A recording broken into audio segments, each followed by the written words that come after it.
change. A world without it remains static, yet it is why we tell ourselves to fight. We battle for what is just and we defend what is right, but it seems we cannot persevere. The toll that it takes is one of great stress, the kind that buries itself in the depths of your mind. This is the stress that our brain just accepts in a world that takes and gives nothing back. Yet here we all are at the end of month 2, with the dreaded month March coming so soon, and so many people still can't recover, be it illness, family, or the loss of a lover. The world seems to gift us nothing but strain, while countless people still reside in great pain, but with enough patience and just enough time, the bells of freedom shall start to chime to remind us that it is not too late to transition into the modern state. Good to be true.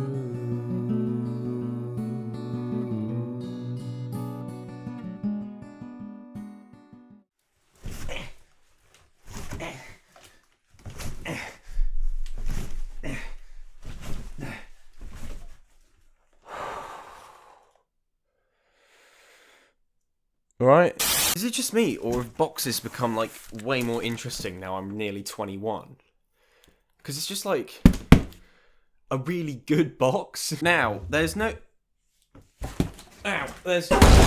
real reason to me being cynical or coy for this first release, because there's a very good reason as to why I picked this as my first. The Modern State may be one of the best albums I've ever heard. To be fair, in hindsight, the wording makes it sound like I'm taking this album's virginity, which is, not what happened. That actually happened thanks to a simple plan. I'm surprised they haven't changed it to no pads, no helmets, just balls deep, but, you know, we move. Actually, now that I think about it, still not getting any is probably more suitable.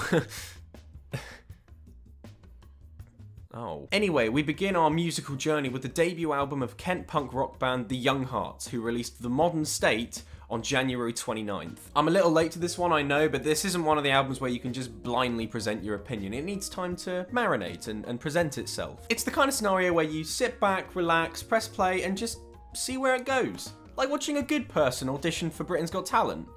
Or watching a terrible person audition for Britain's Got Talent. Either is fine. The thing with debut albums is that it carries a lot of conceptual weight.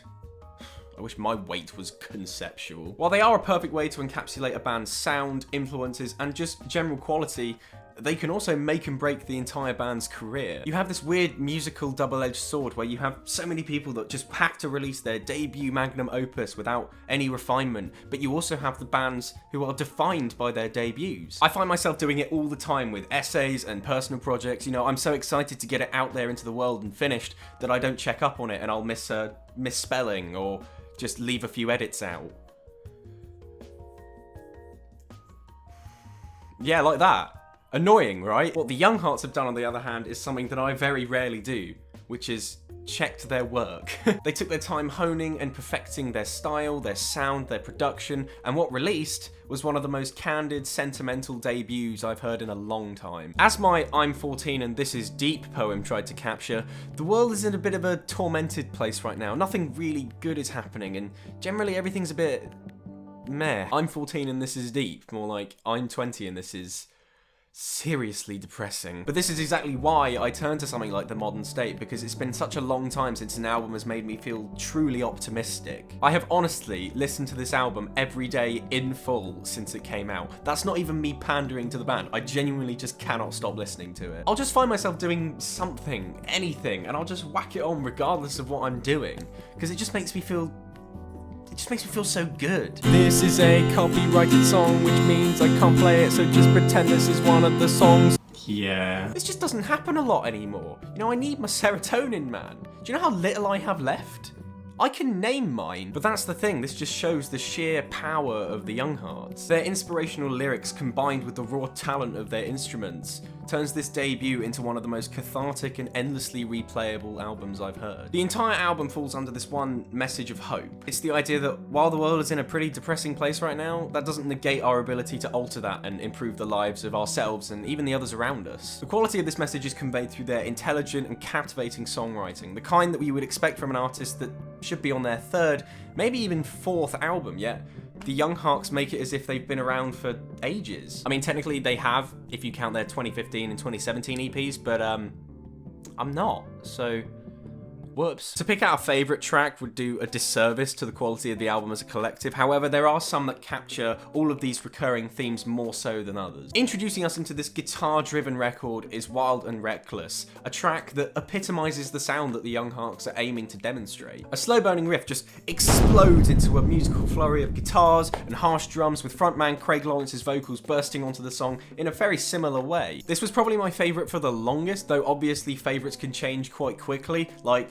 shirts or food or opinions. So if you're watching, Dale, no, I'm very glad that your baking business failed. Your croissants tasted like charred leather. They should be soft in the middle. There are other songs that follow very similar patterns to Wild and Reckless. London, for example, has this sensational drum sequence that sounds a lot better than actual London. Those simple hits on the drum kit have just as much emotional resonance as every other instrument that's being played. The titular track, The Modern State, is arguably Catharsis the song. The strength behind the breakdown is something I just can't describe. Like, every time I hear it, I feel the goosebumps. It's just one of those tracks I can keep coming back to again and again, and it will still have the same effect on me. Like alcohol, but the opposite effect.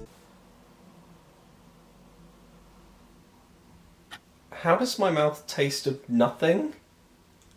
And everything. You can hear the determination in every single member of the band and placing everything they have into their work, something that connects with the overall themes of the album. Swim encapsulates this feelings most prominently, with the tempo and tone being brought down to quite the degree. It's a subtle track, but with a lot to say, and Lawrence's vocals and lyricism capture this perfectly. His vulnerability breaks through this generally tough exterior, and you can hear just how desperate he is for change. The world is just too depressing, hence the drowning allegory that acts as the emotional connective tissue. The album also has this weird dichotomy that I'm still trying to work out. Like, on the one hand, the lyrics and general sound imply a positive and almost sanguine ideology telling the listener to be strong and keep believing. But on the other hand, it's also really depressing. And this isn't a detriment by any means. If anything, I'm sure the band were aiming for this, but I just can't categorize some of the songs into, serotonin, or I am sad now. Like, there's the more obvious ones, such as Old Familiar and Wild and Reckless, that put their upbeat tones next to the hopeful lyrics and merge the two together. But on the sad boy side, you have stuff like Swim and Anchor that just really hit you in the feels. Even when I say that, while Anchor sounds fairly bleak to start, it has this underlying assurance to it. Like, it's so weird, but I kind of love it. There's a surrounding melancholy that lies deep in the recesses of every song, but it doesn't completely derail the message. It just can't hold back the band's sense of optimism and desire for change. And you think after all this that they'd have trouble sticking the landing, but much like this video of me, they absolutely nail it with perfection. Definitely. They nailed it, man. Their final track, Don't Tell a Soul, brings out every feasible element of this album into one massive crescendo. It's kind of an interesting title when you consider the scope of the song. You know, Don't Tell a Soul implies a secrecy to it, a much slower and intimate finale. But no, it would be like someone telling you a secret in a really unsubtle way. Oh, don't tell anyone, but people are saying that his hair is starting to look really bad, and that his body looks like leftover kebab meat. Don't Tell a Soul brings the audience to the end of a wonderful album, one that comments on our world's predicament in a mature and intelligent manner. It explores its themes of duality and optimistic thinking with intelligent emotional writing, becoming one of the most sincere and impactful records to release in a long time. There's a clear external sense of dread compared with the group's unity and serenity that influences me in ways that no other records do, and I encourage everyone to give it a chance.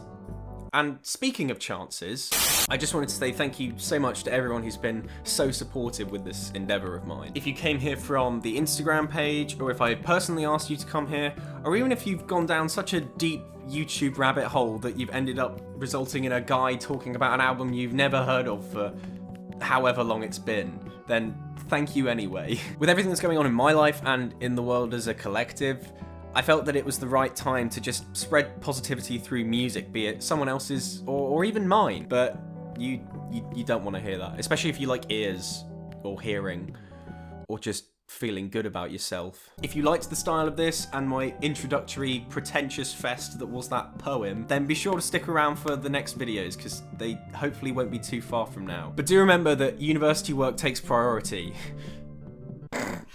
Yeah, sure.